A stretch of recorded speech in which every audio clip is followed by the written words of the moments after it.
the critics would say it gives Iowa a disproportionate say in selecting presidential candidates, that a caucus isn't particularly democratic. Do you think that's fair, or that Iowa, in a sense, earns its right to be so influential because of the detail and the depth of the process?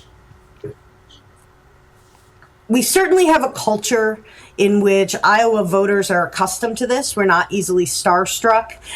We are willing to ask the hard questions. We go out on snowy nights to meet with presidential candidates. And so for more than 50 years now, Iowans have played this role, and I think they've played it well. There's a lack of pretense about Iowa that I think is remarkably refreshing to a lot of people. There's no question that turnout is lower in a caucus system because you have to actually be in a single place at a specific time, and that's going to limit some of the participation. Not everybody wants to be in a room collectively voting and talking about party business. Some people find that boring. Some people have other things that they need to do at 7 p.m. on a Monday night.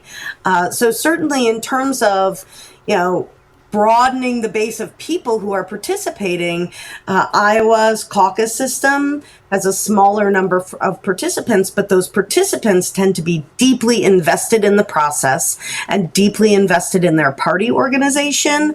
And that is a pretty remarkable thing to see.